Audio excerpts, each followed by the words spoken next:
तो दोस्तों part number 2 में आपका स्वागत है। एकाधिकार बाजार के कुछ प्रयोग। और वहां पे अगर हम पार्ट नंबर 1 की अगर हम बात करें तो वहां पे हमने देखा था कि पूर्ण प्रतियोगिता बाजार की बातें वहां पे स्टार्ट हो गई थी। इसका मतलब हमें पूर्ण प्रतियोगिता बाजार पढ़ना पड़ेगा और उसके बाद फिर एक डिफरेंस करना पड़ेगा कि एकाधिकार बाजार और पूर्ण प्रतियोगिता बाजार में डिफरेंस होता क्या है, क्योंकि ये पेपर में आ जाता कई बार कि एकाधिकार बाजार यानी मोनोपोली और पूर्ण प्रतियोगिता बाजार यानी परफेक्ट कंपटीशन मार्केट के बीच में डिफरेंस क्या होता है। तो स्टार्ट करते हैं चैप्टर नंबर 2 एकाधिकार बाजार के कुछ प्रयोग पार्ट नंबर 2। तो इसमें है सबसे पहला हमारे पास पूर्ण प्रतियोगिता बाजार यानी परफेक्ट कंपटीशन मार्केट होता क्या है। परफेक्ट कंपटीशन मार्केट यानी पूर्ण प्रतियोगिता बाजार। तो बाजार की वह अवस्था जिसमें वस्तु के क्रेता और विक्रेता बहुत अधिक संख्या में, बाजार की वह अवस्था जिसमें वस्तु के क्रेता और विक्रेता बहुत अधिक संख्या में पाए जाते हैं, यानी जो क्रेता विक्रेता है वो बहुत ज्यादा संख्या में यहाँ पे पाए जाने वाले हैं। ठीक है ना। आगे जो एक समान वस्तुओं का, तो सबसे पहले पॉइंट का पढ़ा आपने कि बहुत से विक्रेता और क्रेता मिलेंगे। दूसरा, एक समान वस्तुओं का क्या करेंगे, क्रय विक्रय करेंगे। एक समान वस्तु मतलब समरूप वस्तु, एक जैसी, होमोजीनियस। ठीक है ना, होमोजीनियस गुड्स की बात कर रहा है। और एक समान कीमत पर क्या करेंगे, क्रय विक्रय करेंगे। तो तीन बातें समझ में आई है कि यहाँ पे वस्तु के बहुत ज्यादा क्रेता विक्रेता पाए जाने वाले। नंबर 2, वस्तु एक जैसी होगी, एक समान यानी समरूप होगी। और नंबर 3, कीमत भी एक जैसी होगी। क्लियर। तथा जहां फर्मों के आने जाने की स्वतंत्रता पाई जाती है, फर्मों के आने जाने की क्या पाई जाती है, स्वतंत्रता पाई जाती है। क्लियर। तो उसने बोला बाजार की वह अवस्था जिसमें वस्तु के क्रेता और विक्रेता बहुत अधिक संख्या में पाए जाते हैं, जो एक समान वस्तुओं यानी समरूप वस्तुओं का एक समान कीमत पर क्या करते हैं, क्रय विक्रय करते हैं। तथा जहां पर फर्मों के आने जाने की क्या पाई जाती है, स्वतंत्रता पाई जाती है। ऐसे बाजार को पूर्ण प्रतियोगिता बाजार कहा जाता है। अर्थशास्त्र में ऐसे बाजार को पूर्ण प्रतियोगिता बाजार कहा जाता है। अब जो इसके डेफिनेशन है बेटा, वही इसके फीचर्स भी बन जाते हैं, मतलब उसकी विशेषता बन जाती है। याद रखना, विशेषताओं से ही डेफिनेशन और डेफिनेशन से विशेषता बन जाती है। मैं कई बार बता चुका हूं बहुत वीडियोस में, ठीक है ना। तो अब इसकी विशेषताएं क्या है, मैंने तकरीबन 7 विशेषताएं आपके सामने लिखी है। आप चाहे इनको बड़ा चढ़ा के लिख सकते हो। क्लियर। जैसे पहले विशेषता है कि क्रेता और विक्रेताओं की अधिक संख्या, वो हमने ऑलरेडी पढ़ चुके हैं। तो इसके अंदर आप बना के भी इसके आगे भी लिख सकते हो, इसको हेडिंग बना लो, चाहे इसके अंदर लिख लो कि एकाधिकार वो पूर्ण प्रतियोगिता बाजार के अंतर्गत क्रेता और विक्रेताओं की संख्या बहुत अधिक मात्रा में पाई जाती है, मतलब बहुत अधिक संख्या में क्रेता और विक्रेता पाए जाते हैं। ठीक है ना, जो कि वस्तु का क्रय विक्रय करते हैं। इस टाइप की चीज आप लिख सकते हो। दूसरा, एक समान वस्तुएं, यहाँ पे जो वस्तुएं होंगी वो कौन सी होगी, समरूप वस्तु होगी, मतलब वो चाहे रंग हो, आकार हो, भार हो, हर तरह से क्या होगी, एक जैसी होगी। तो एक समान वस्तुओं में यहाँ पे डील किया जाता है। क्लियर हो गया 2 पॉइंट। पहला, वस्तु के क्रेता और विक्रेता अधिक संख्या में पाए जाते हैं। नंबर 2, एक समान वस्तुएं यानी समरूप वस्तुएं यहाँ पे पाई जाती है। नंबर 3 यहाँ पे है एक समान कीमतें, यानी कीमतें भी एक जैसी होती है, जिसमें मैंने लिखा है कि कीमत स्वीकारक होती है फर्म में।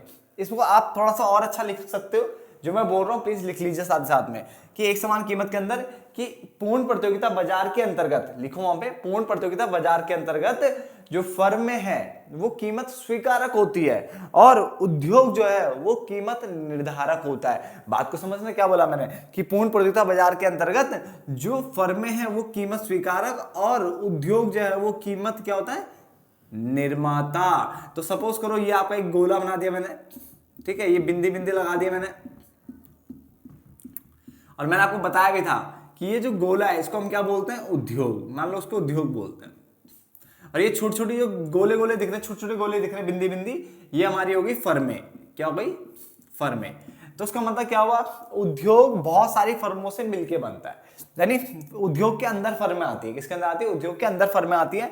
तो बहुत सारी फर्में मिलकर के एक उद्योग बन रही है। तो बड़ा कौन हुआ, उद्योग बड़ा हुआ, क्योंकि उद्योग के अंदर फर्म आती है, उद्योग के अंदर फर्म आती है, ऐसे समझ लो। क्लियर। तो उद्योग जो होता है ना बेटा, ये वाला इंडस्ट्री जो है ये प्राइस मेकर है, यानी ये प्राइस को निर्धारित करेगा। जैसे 10 रुपए, 20 रुपए, जो भी है वो कौन निर्धारित करेगा, उद्योग निर्धारित करेगा। और फर्म क्या होती है, कीमत स्वीकारक होती है। फर्में कीमत स्वीकारक होती है, यानी उद्योग जो कीमत तय कर लेती है, ठीक है, फर्मों को उन कीमत को मानना होता है। अब एक या दो या कुछ फर्में मिलकर के अगर इस कीमत को अगर चेंज करना भी चाहे ना, तो भी चेंज नहीं कर सकती, क्योंकि एक बार जो उद्योग ने कीमत डिसाइड कर दी, वही कीमत फर्मों को यहाँ पे क्या होता है, मानना होता है। क्लियर हो गया। तो क्रेता और विक्रेताओं की अधिक संख्या, पहला पॉइंट क्लियर हो गया था। नंबर 2 कि एक समान वस्तु यानी समरूप वस्तु यहाँ पे देखने को मिलती है। नंबर 3 इसने बोला एक समान कीमतें भी देखने को मिलती है, मतलब यहाँ पे फर्में जो है वो कीमत स्वीकारक होती है और उद्योग जो है वो कीमत निर्धारक होता है, यानी उद्योग कीमत को निर्धारित करता है और फर्म उस कीमत को स्वीकार करता है। समझ में आ गया? बड़ा कौन होता है? उद्योग होता है, फर्में बेटा उसके अंदर आती है, उद्योग के अंदर, ये हमेशा याद रखना। ठीक है? उसका फर्मों के आने जाने की स्वतंत्रता, यानी फर्मों के यहाँ पे आने जाने की स्वतंत्रता पाई जाती है। स्वतंत्रता पाई जाने का मतलब होता है कि फर्में इजीली अंदर आ सकती है और जा भी सकती है, यानी उद्योग के अंदर आ भी सकती है, यहाँ आ भी सकती है और यहाँ से जा भी सकती है, कोई रोक टोक नहीं है। क्रेताओं और विक्रेताओं को बाजार का पूर्ण ज्ञान होता है। इस बाजार के अंतर्गत एक और चीज देखने को मिलती है कि जो क्रेता है और विक्रेता है उनको बाजार का क्या होता है? पूरा ज्ञान होता है बेटा। क्या होता है? पूरा का पूरा क्या होता है? ज्ञान होता है। उन्हें पता होता है कि बाजार में चल क्या रहा है। क्लियर हो गया? कितने पॉइंट हो गए? क्रेता विक्रेताओं का अधिक संख्या। नंबर 2, एक समान वस्तुएं यानी समरूप वस्तुएं। नंबर 3, एक समान कीमतें यानी कीमत स्वीकारक होती है फर्में, और उद्योग जो है वो कीमत निर्माता होता है। तो उद्योग कीमत को निर्धारित करता है, फर्म कीमत को स्वीकार करती है। मैं बार बार आपके दिमाग में चीज डाल रहा हूं कि उद्योग कीमत को निर्धारित करता है, प्राइस मेकर है, और फर्म जो है प्राइस क्या है? टेकर है, मतलब कीमत को स्वीकार करती है फर्में। ठीक है ना? फर्मों के आने जाने की स्वतंत्रता पाई जाती है।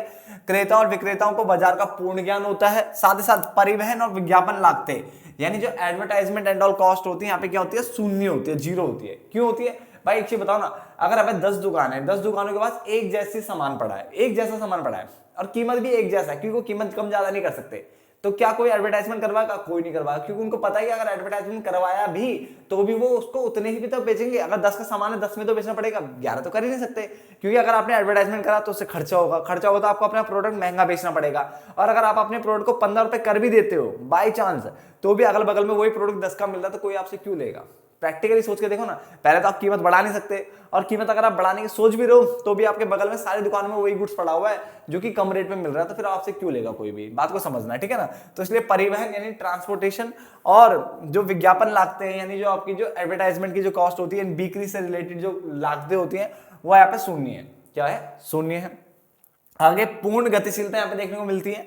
क्या मिलती है? पूर्ण गतिशीलता यहाँ पे देखने को मिलती है, यानी उत्पादन के साधन यहाँ पे पूर्णतया क्या होता है? गतिशील होते हैं, यानी उत्पादन के जो साधन होते हैं, ठीक है, वो क्या होता है? पूर्णतया गतिशील होते हैं। तो 2 पॉइंट हमने और पढ़े भी कि परिवहन और विज्ञापन लागते हैं, जो बिक्री की लागते हैं वो शून्य होती है, नहीं एडवर्टाइजमेंट इनकी बात कर रहा है, ठीक है ना? एडवर्टाइजमेंट एंड ऑल की। और पूर्ण गतिशीलता यहाँ पे देखने को मिलती है, यानी उत्पादन के साधन यहाँ पे क्या होते हैं? पूर्णतया गतिशील होते हैं। तो आपको पूर्ण प्रतियोगिता बाजार समझ में आ गया मोटा मोटा क्या होता है? ठीक है, फटाफट से नोट डाउन करो उसे। अब आगे बढ़ते हैं। देखो, पूर्ण प्रतियोगिता बाजार में जो कर्व है यानी जो ग्राफ बनता है वो कैसे बनता है, ध्यान से देखिए। आप स्केल का यूज करोगे, याद रखना, ताकि लाइन सीधी आए बेटा। ठीक है, बोर्ड में टेढ़ी आ जाती है क्योंकि x y 0, यहां पे मैं कीमत की बात कर रहा हूं यानी p, और यहां पे मात्रा की बात कर रहे हैं हम यानी Q। क्लियर है? इतना समझ में आ गया? एक्स अक्ष खींचा मैंने, वाई अक्ष खींचा, तो एक्स और वाई बनाया मैंने, देन उसके बाद मात्रा, ऊपर कीमत। ठीक है ना? इसको थोड़ा सीधा कर दे लाइन को, ये लाइन थोड़ी टेढ़ी लग रही है ना।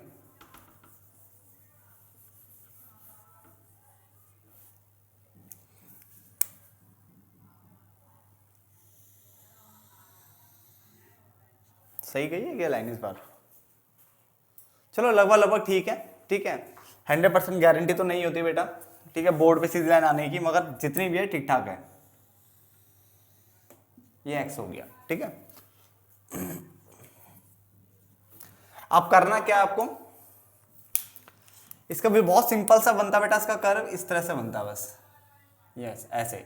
इसमें ए आर बराबर एम आर बराबर पी बराबर डी होता है, यानी बिल्कुल सीधा बनेगा। ठीक है, किसके? एक्स अक्ष के समानांतर बनता है, एक्स अक्ष के समानांतर ये होता है, एक्स अक्ष के समानांतर होता है, और ए आर बराबर एम आर बराबर पी बराबर डी होता है यहाँ पे। ठीक है ना? ये समझ में आ गया? ये हमेशा याद रखना, कोई भी आपसे पूछेगा ऐसा क्यों होता है तो आप बोलोगे एकाधिकार जो पूर्ण प्रतियोगिता बाजार होता है उसमें जो है उद्योग जो है वो कीमत को निर्धारित करती है और फर्म कीमत को स्वीकार करती है। उद्योग कीमत को निर्धारित करती है और फर्म कीमत को स्वीकार करती है। क्लियर हो गया? जिसके कारण एक समान कीमतें क्या होती है? चलती है, और एक समान कीमत चलने के कारण ही ये बनता है। इसके लिए मैं आपको हल्का सा एक वो भी बना के दिखा रहा हूं, टेबल बना के दिखा रहा हूं जो कि आपको बनानी चाहिए पेपर में, ठीक है। एग्जाम्पल के तौर पे सपोज करो एक क्यू है, ठीक है, उसके बाद मैं पी बना देता हूं, पहले क्यू खींच लेते हैं, 1 2 3 4 और 5 ये मैंने ले लिया। पी कुछ भी मान लो, बट ऐसा मानना है कि जो बिल्कुल सेम हो। तो एक काम कर लेते हैं, 2 मान लो सबको, कीमत 2 मान लेता हूं, ठीक है, 2 रुपए। तो कीमत 2 रुपए मान लिया मैंने। अब आपको पता होना चाहिए कि जो P होता है ना बेटा, उसी को AR भी कहते हैं। ये आपने 11th क्लास में भी पढ़ा हुआ है, ठीक है, और नहीं पढ़ा तो अभी भी सुन लो बेटा, P और AR हमेशा सेम होते हैं, ठीक है ना। तो ये भी 2 ही होगा। क्लियर हो गया।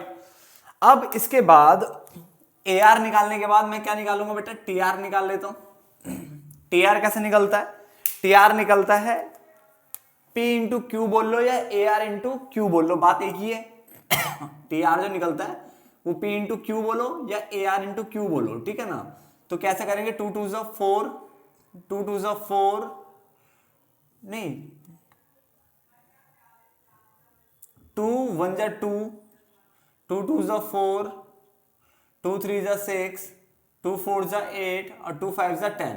P और Q की मल्टीप्लाई करनी थी ना, मैंने AR और P की कर दी गलती से। तो P और Q की मल्टीप्लाई कर लो, चाहे AR और Q की मल्टीप्लाई कर लो, AR और Q, तो बात तो एक है ना, P और AR तो दोनों सेम है।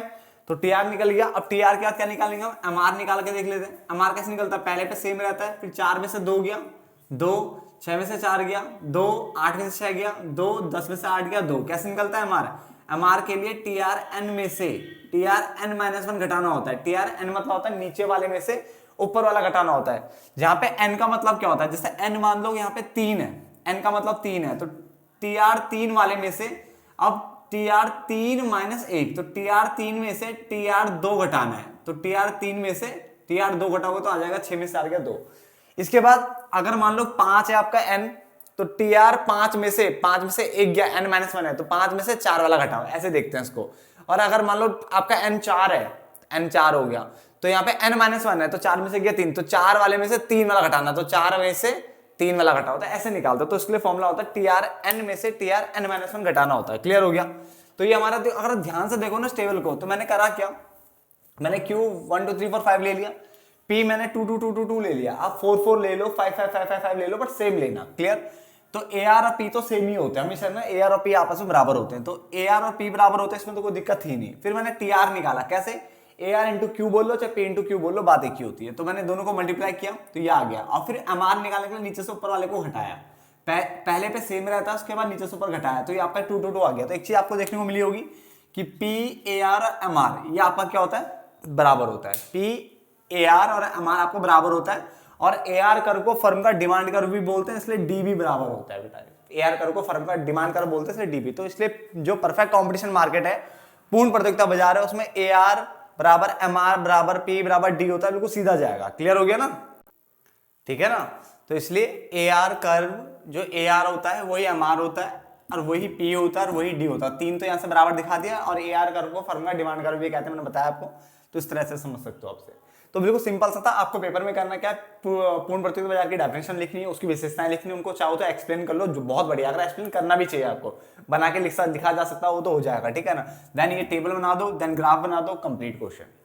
समझ में आ गया ना। उसको आप आराम से बड़ा चढ़ा के पॉइंट्स लिख सकते हो, ऐसे कोई दिक्कत नहीं है, कोई दिक्कत हो नहीं किसी को।